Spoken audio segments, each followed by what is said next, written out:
পৌঁছে গেছি শ্রীরামপুর লোকসভা কেন্দ্রে। সেখানে একেবারে হাই ভোল্টেজ ভোট বলাই যায়। দীর্ঘদিনের প্রার্থী, তৃণমূলের প্রার্থী যেমন রয়েছেন, একই সঙ্গে সিপিএমের প্রার্থী এবং যে আমরা দেখেছি বিজেপির প্রার্থী তারাও রয়েছেন। এবং আজকে আমাদের সঙ্গে রয়েছেন বামফ্রন্ট মনোনীত প্রার্থী দীপশিতা ধর। তার সঙ্গে আজকে সারাদিন আমরা থাকবো। তোমাকে অনেক শুভেচ্ছা আগের থেকেই রইল।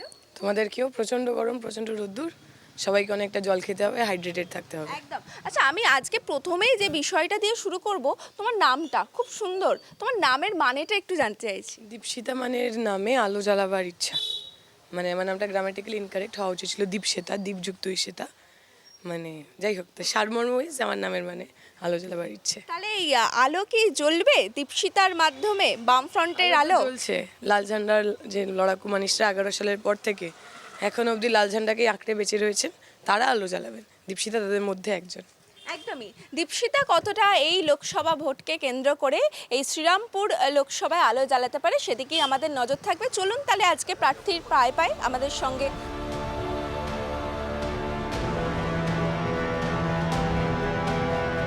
শ্রীরামপুর লোকসভা কেন্দ্রের মধ্যে ডোমজুর বিধানসভা কেন্দ্রে এই মধ্যে প্রার্থী দীপশিতা ধর তিনি প্রচারে বেরিয়েছেন। তার সঙ্গে কথা বলবো। তোমার এবারে মূলত কি ইস্যু থাকছে এই লোকসভা কেন্দ্রকে নিয়ে?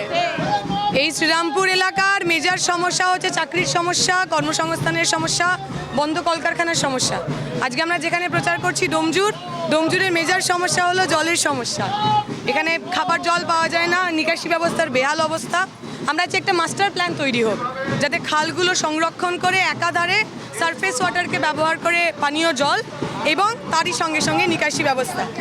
একদম এখানে মানুষের উচ্ছ্বাস, যে রাস্তার মধ্যে দিয়ে আমরা যাচ্ছি, এবং সেই জায়গা থেকেই তুমি কতটা মানুষের থেকে কেমন সাড়া পাচ্ছ?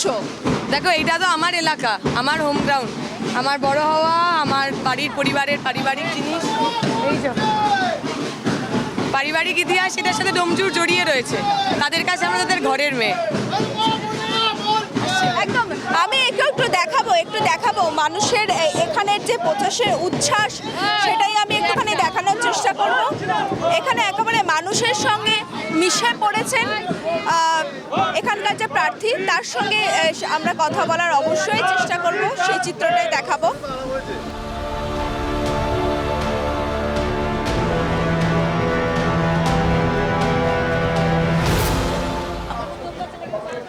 দীপশিতা তো বলছে তার নিজের গড়, এখানকার মানুষজন কি বলছে তাকে নিয়ে একটু দেখাবো। তাকে ঘিরে, দীপশিতাকে ঘিরে যে উচ্ছ্বাস, এই মুহূর্তে সেই ছবিটাই আমি তুলে ধরছি। তবে এখানকার যারা মানুষজন আছেন তাদেরকে জিজ্ঞেস করব, প্রার্থী দীপশিতা ধর কতটা যোগ্য মনে করছো? অবশ্যই যোগ্য তো, মানে খুব স্ট্রংই একজন প্রার্থী। আর দিদিকে শুধুমাত্র পলিটিক্যাল দিক থেকে নয়, সমস্ত দিক থেকে দিদির সমস্ত কিছু গুণ, মানে সব দিক থেকেই আমি ভীষণ ইমপ্রেসড। তো প্রার্থী হিসাবে তো খুবই ভালো, খুবই যোগ্য প্রার্থী। দীপশিতাকে কতটা যোগ্য মনে করছো? 100% একদম যোগ্য বলে মনে করি। আপনাদের প্রার্থী দীপশিতা ধর কতটা যোগ্য মনে করছেন? ক্যান্ডিডেট ঠিক আছে, যথেষ্ট যোগ্যতা। আপনাদের এই লোকসভা কেন্দ্রে তো দীর্ঘদিন ধরে সাংসদ রয়েছেন কল্যাণ বন্দ্যোপাধ্যায়, সেখানে এই 5 বছরে কি কাজ হয়েছে আর কি হয়নি? কাজ মোটামুটি হয়েছে, হয় না তা নয়, কিছু তো সমস্যা থাকবেই, কাজ হয়েছে। তাহলে তো কল্যাণ বন্দ্যোপাধ্যায় প্রার্থী হিসেবে আরো ভালো। না, সেটা তো ঠিকই, মানে ক্যান্ডিডেট হিসাবে যোগ্য, কল্যাণ ঘোষের সাথে ততটা যেতে পারবে না, কারণ উনি অনেক যোগ্য। তবে দীপশিতা ধর ক্যান্ডিডেট গুড, বিজেপির থেকে ক্যান্ডিডেট গুড। তৃণমূলের ক্ষেত্রে, তৃণমূলে যতটা বরিষ্ঠ সাংসদ কল্যাণ বন্দ্যোপাধ্যায়, সেই তুলনায় কি একটু অতিরিক্ত তরুণ হয়ে গেছে? হ্যাঁ, তরুণ, অনেক জুনিয়র।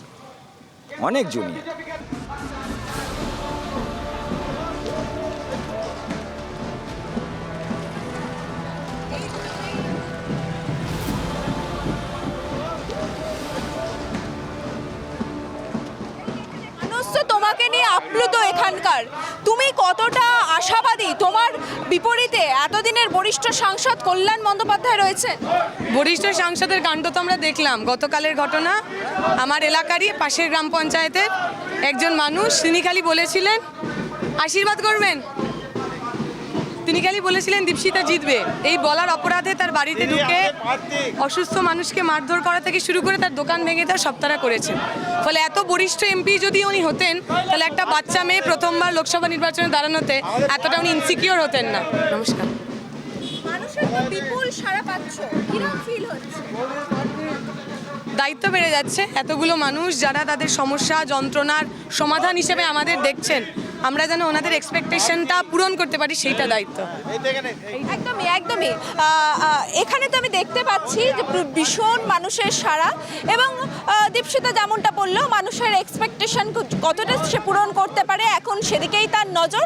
গোটা লোকসভা কেন্দ্র এবং এই বড় একটা লোকসভা কেন্দ্রের এক্সপেকটেশন পূরণ করা কিন্তু মুখের কথা নয়।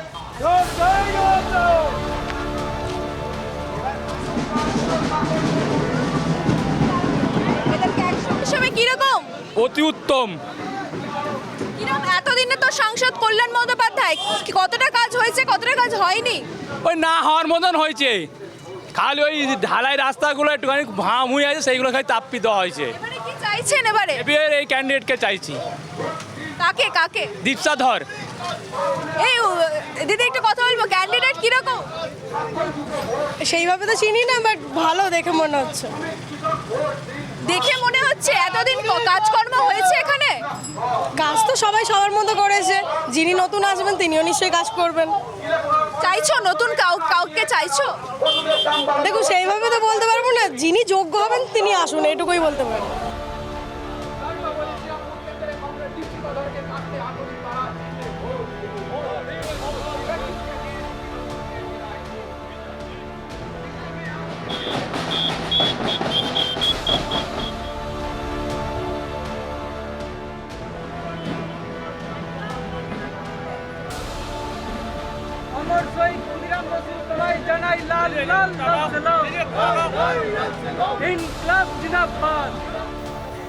ডোমজুর বিধানসভায় প্রায় একটা অংশ আজ সকালবেলা প্রচার করলেন দীপশিতা ধর।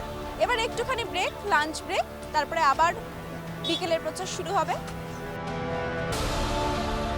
রাজনৈতিক উত্তাপের সঙ্গে পাল্লা দিয়ে বাড়ছে রোদের পারদ, এবং এই অবস্থায় প্রার্থীরা প্রত্যেক দিন সকালে বেরোচ্ছেন। 43 ডিগ্রি, কখনো 44 ডিগ্রি, কোথাও কোথাও 47 ডিগ্রি তাপমাত্রাও পর্যন্ত রয়েছে। এই অবস্থায় কিন্তু সব থেকে যেটা জরুরি, চিকিৎসকরা বলছে diet.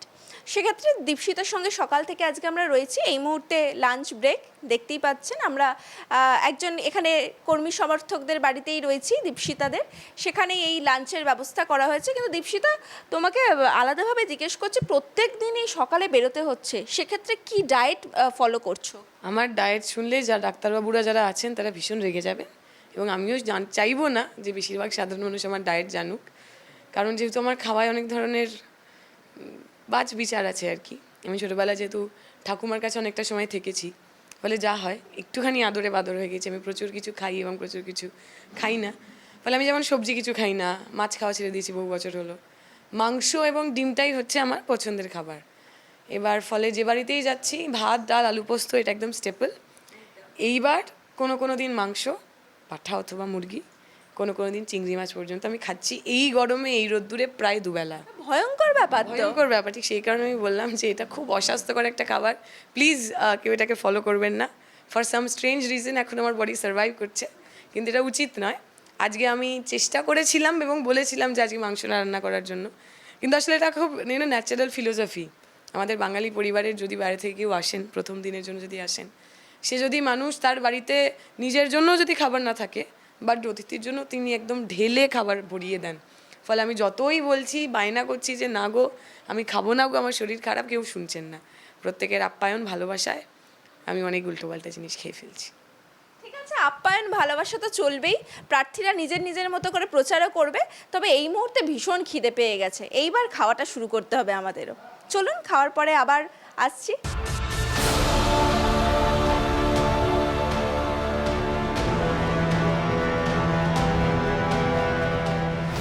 Lunch break complete. Dipsita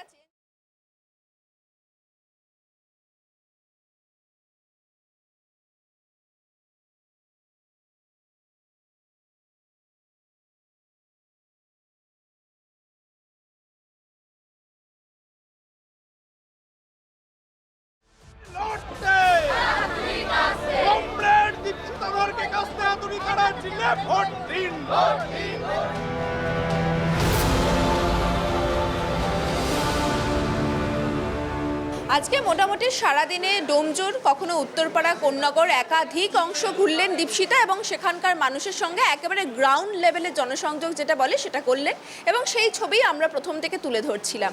কিন্তু দীপশিতা, আজকে সকাল থেকে আমরা যে চিত্রটা দেখলাম, তুমি যেখানেই গেছো তোমাকে নিয়ে মানুষের আবেগ উচ্ছ্বাস একেবারে ফেটে পড়েছে। ঠিক 2021-এর আগেও আমরা যেটা দেখেছিলাম, কিন্তু 2021-এ আনফর্চুনেটলি জিত আসেনি।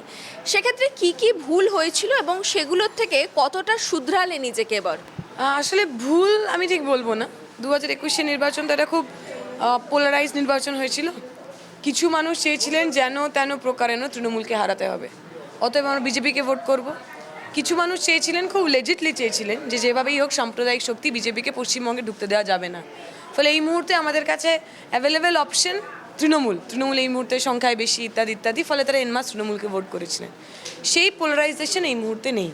যে মানুষ 21 সালে তৃণমূলকে ভোট করেছিলেন সে মানুষও বুঝতে পারছেন আসলে একটা ফ্যাসিস্ট অর্গানাইজেশনকে ফাইট করার জন্য যে আইডিওলজিক্যাল টুলগুলোর দরকার হয়, যে আদর্শগত হাতিয়ারের দরকার হয়, সেটা তৃণমূলের নেই। 1 নম্বর ইডি, সিবিআই।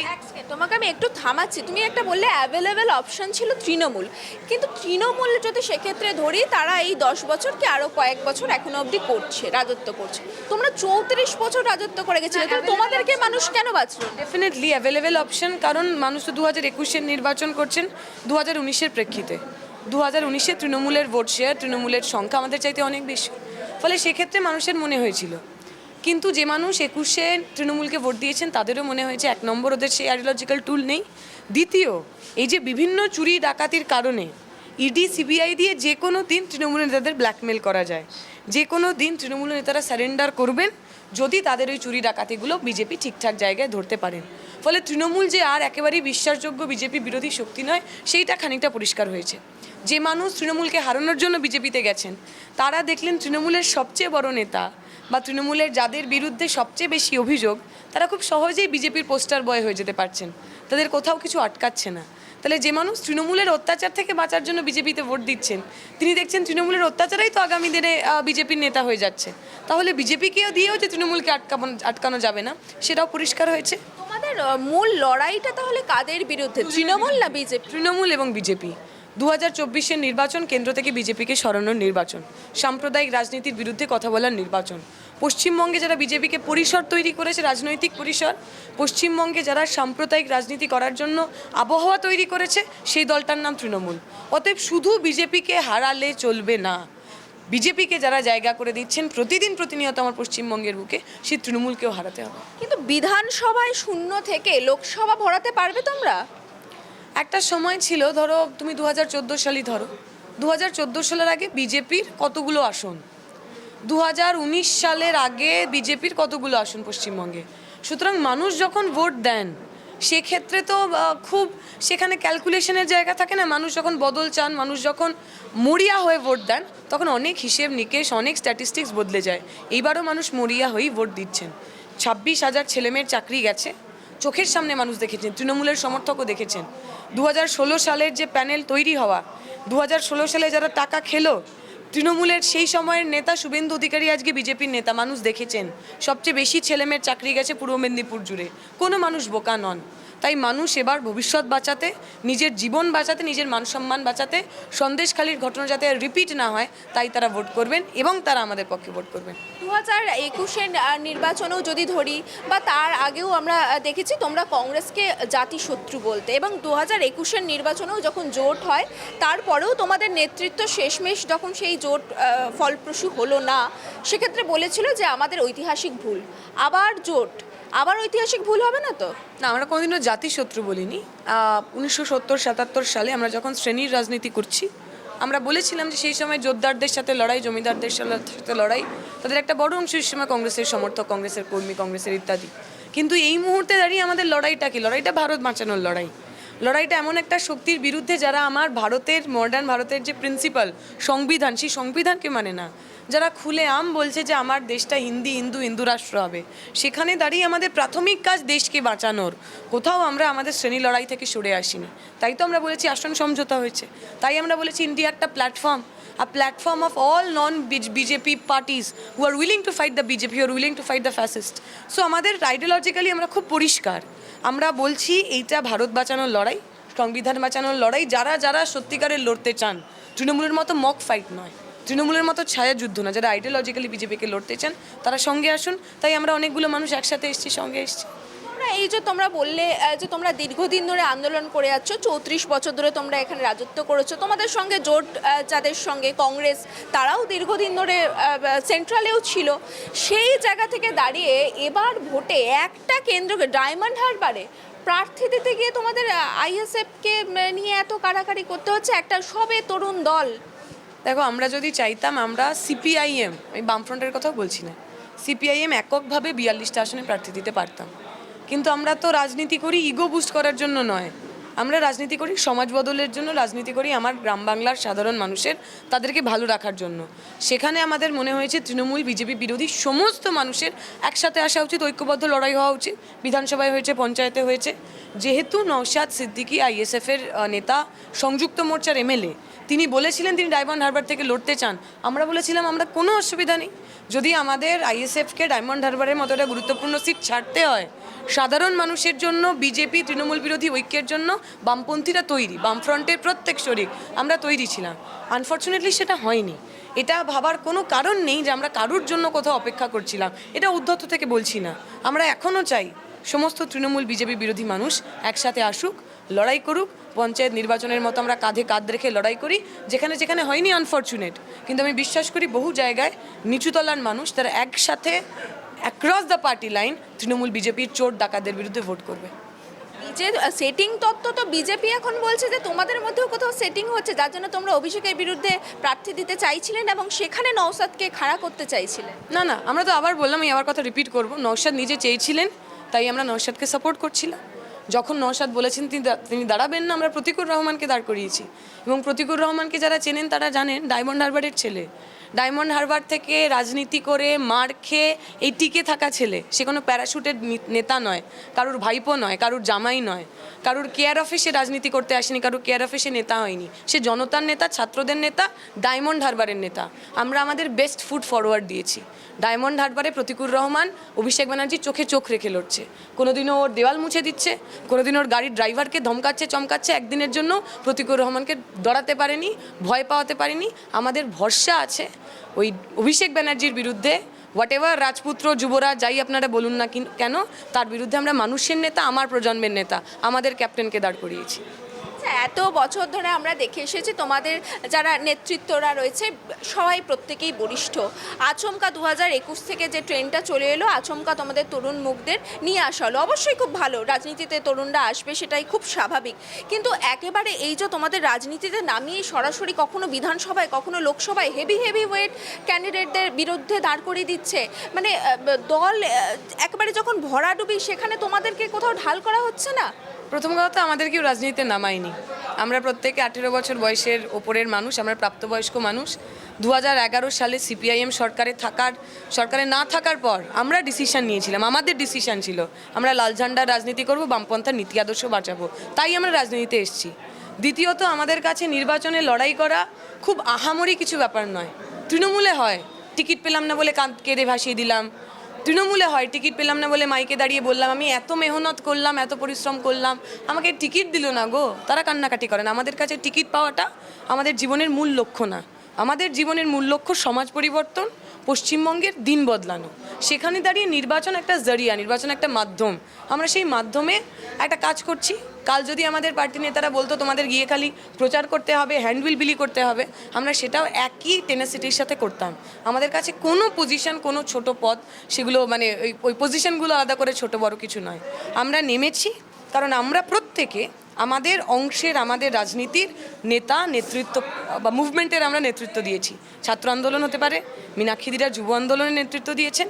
এই সময় আমাদের যা ক্রাইসিস, ছেলে মেয়েদের পড়াশোনা লাটে উঠে গেছে। মমতা ব্যানার্জি পশ্চিমবঙ্গের বুকে 4000 স্কুল বন্ধ করেছেন। গতবার মাধ্যমিক পরীক্ষার্থী, আমি শেষ করব, 4 লাখ পরীক্ষার্থী মাধ্যমিক পরীক্ষা দেয়নি। ছাত্রছাত্রীরা ধুঁকছেন, ছেলে মেয়েদের বিয়ে হয়ে যাচ্ছে, মেয়েদের বিয়ে হয়ে যাচ্ছে, ছেলেরা স্কুল ছুট হচ্ছেন। সেই ছাত্রছাত্রীর লড়াই যারা লড়েছেন, তাদের নাম সৃজন, তাদের নাম প্রতিকুর, তাদের নাম দীপশিতা, তারা লড়াইয়ে নেমেছে। ফলে কোথাও কোনো প্যারাশুটেড লিডার নয়। The third most important thing, এই যে তুমি বললে না যে তোমাদের বৃদ্ধতন্ত্র, মানে প্রচুর বয়স্ক মানুষের ভিড়, মানে আমার খুব একটা সরল প্রশ্ন আসে। মমতা ব্যানার্জি কি খুব ইয়াং মানুষ? কত বছর বয়স মমতা ব্যানার্জি? নরেন্দ্র মোদীকে খুব একদম জোয়ান মানুষ, 30-40 বছর বয়স। সেখানে আমার একটা প্রশ্ন আছে। সেখানে তুমি মমতা বন্দ্যোপাধ্যায়ের কথা বললে, অবশ্যই সিনিয়র লিডার, এবং সেখানে ইতিমধ্যেই তাদের দলের মধ্যেই একটা কথা চলছে যে নির্দিষ্ট একটা বয়স আছে, সব চাকরির ক্ষেত্রেই যেমন বয়স থাকে, সেক্ষেত্রে রাজনীতিতেও কোথাও অবসর নিতে হবে। কিন্তু তোমাদের সেই জায়গাটা এখনো তৈরি হচ্ছে না তোমাদের দলে। এটা বিভিন্ন দল থেকে যে অভিযোগ আসছে যে যাদের মানে ছেড়ে দেওয়া উচিত, তোমাদের আরও জায়গা করে দেওয়া উচিত, সেই জায়গাটা তৈরি হচ্ছে না। আমার পার্টির লোকের কার ছেড়ে দেওয়া উচিত সেটা অন্য পার্টি বলবে কেন? না, একদমই না, অবশ্যই না। লোক বলবে, এক নম্বর। দ্বিতীয়ত, আমাদের মনে হয় না এজটা কোনো ক্রেডেন্সিয়াল হতে পারে। আমার 30 বছর বয়স, বাট আমি আইডিওলজিক্যালি ব্যাংকরাফট। আমি লোকের কাছ থেকে ঘুষ নিয়ে ছেলে মেয়েদের চাকরি দিই। এইরকম যুবনাতে রেখে লাভ কি? তার চেয়ে বরং একটা সাদা চুলের মানুষ, যে মানুষটা আজীবন সৎ পথে থেকেছেন, যে মানুষটা একদম ক্ষমতার শীর্ষস্থানে থেকেও আজকে একটা ছোট্ট ফ্ল্যাট বাড়িতে জীবন কাটান, ওই রকম সাদা চুলের মানুষকে নিয়ে আমরা গর্ব করি। ওদের কালো চুলের মানুষ অনেক বেশি হতে পারে, কিন্তু কালো চুলের সংখ্যা ওই জেলের মধ্যেও অনেক বেশি।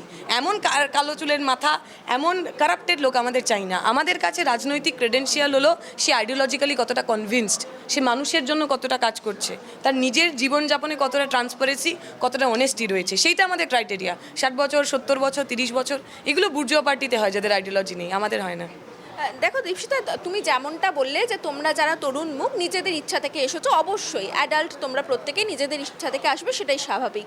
কিন্তু তোমাদের আগে যারা তরুণ ছিল তারা যে আসতে চায়নি এমনটা তো নয়। দেখো, এমনটা রাজনৈতিক বিশ্লেষকরাও অনেক সময় বলে থাকে যে একটা নির্দিষ্ট সময়ের যদি বামফ্রন্ট সরকার এই তরুণ মুখ নিয়ে এখন যেটা ভাবছে, আগে যদি ভাবতো তাহলে হয়তো 34 বছরই থেমে যেতে হতো না। তুমি মনে করো না সেটা?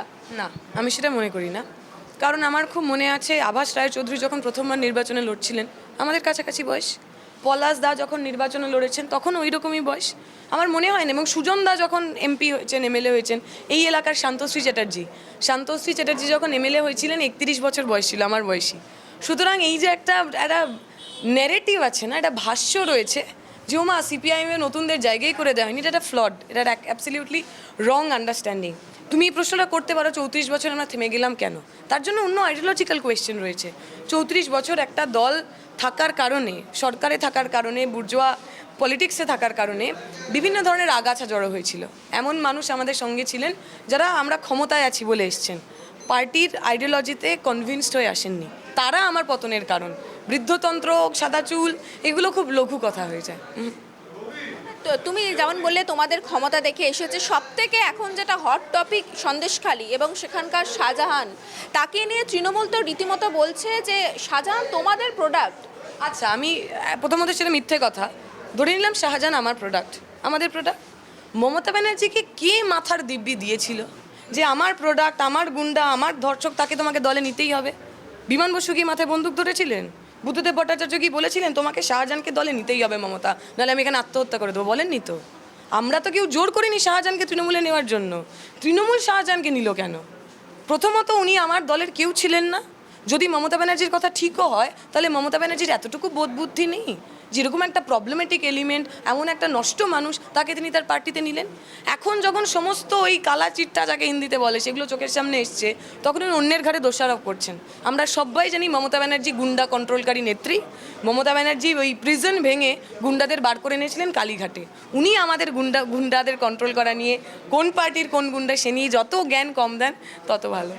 বর্তমানে দেখেছো একাধিক দুর্নীতি সামনে এসেছে, কখনো রেশন, কখনো শিক্ষা, কখনো চাকরি, একাধিক দুর্নীতি সামনে আসছে। এই অবস্থাটাকে তুমি নিজেও একজন, তুমি ছাত্রী, তুমি পিএইচডি করছো, সেই জায়গাটাতে কিভাবে দেখছো? দুর্নীতি তো তখন হয় যখন বেসিক্যালি আমার আর কোনো অন্য কর্মসংস্থানের পরিসর হয় না, তখন আরও বেশি বেশি মানুষ দুর্নীতিতে সামিল হন। মমতা ব্যানার্জিরা 11 সালের পর থেকে পশ্চিমবঙ্গের বুকে কর্মসংস্থানের কোনো পরিসর করেননি। ফলে 20, 30, 25 বছরের ছেলে তার তো কাজ করতে হবে। সে তখন সিন্ডিকেটে যুক্ত হয়েছে, সে তখন টাকা নিয়ে চাকরি দেওয়াতে যুক্ত হয়েছে, সে তখন বিভিন্ন দুর্নীতিতে যুক্ত হয়েছে। যদি প্রতি বছর এসএসসি টেট স্বচ্ছভাবে হতো, দুর্নীতি হতো না। যদি প্রতি বছর ছেলে মেয়েদের হাতে নতুন কর্মসংস্থানের পরিসর তৈরি হতো, এই যে ব্যাপক ইনভলভমেন্ট দুর্নীতিতে বিভিন্ন ধরনের মানুষের, সুপ্রিম কোর্ট বলছে 30% ওএমআর শিট তারা পেয়েছেন, তাতে 17 রকমের চুরি হয়েছে।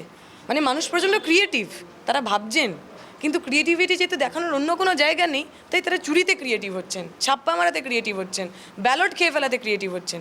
যদি আমার পরিবারের, সাধারণ পরিবারের ছেলে মেয়েদের একটু কাজ করার সুযোগ দিতেন, হয়তো ক্রিয়েটিভিটিটা ভালো জায়গায় লাগতো।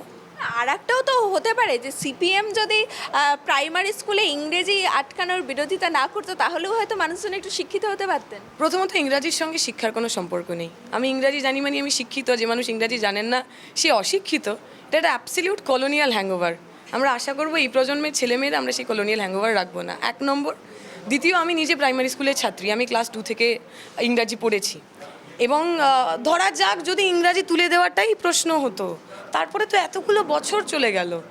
যে মানুষ ইংরাজি তুলে দিয়েছিলেন, ধরা গেল 70-এর দশক ইংরাজি তুলে দেওয়া হয়েছিল, তারপর থেকে তো ইংরাজি ছিলই। 70-এর দশকের লোকটা তো 2011 সালে এসে চাকরি পাননি তা নন।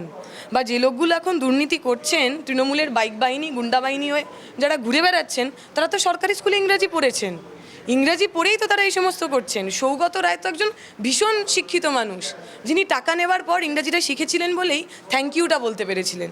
ফলে আমার কাছে ইংরাজি এবং শিক্ষা দুটো সমার্থক নয়। আমরা বলবো আরও বেশি ইনভেস্টমেন্ট হোক সরকারি স্কুলগুলোতে, বাংলা মিডিয়াম স্কুলগুলোতে আরও বেশি মাস্টারমশাই দিদিমণি নিয়োগ হোক। এই যে দিদিমণি মাস্টারমশাই এবং ছাত্রছাত্রীদের যে অনুপাত ঠিক করা হোক।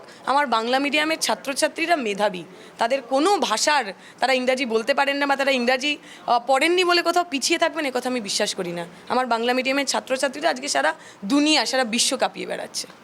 আমার শেষ প্রশ্ন, সেটা হচ্ছে তুমি যে লোকসভায় দাঁড়িয়েছো সেখানে কল্যাণ বন্দ্যোপাধ্যায় তিনি দীর্ঘদিনের সাংসদ 2009 থেকে 2019 পর্যন্ত। সেখানে তুমি রাজনীতিতেও তার থেকে একেবারেই কনিষ্ঠ বলাই যায়। সেই জায়গায় দাঁড়িয়ে লোক তোমাকে ভোট দেবে কেন?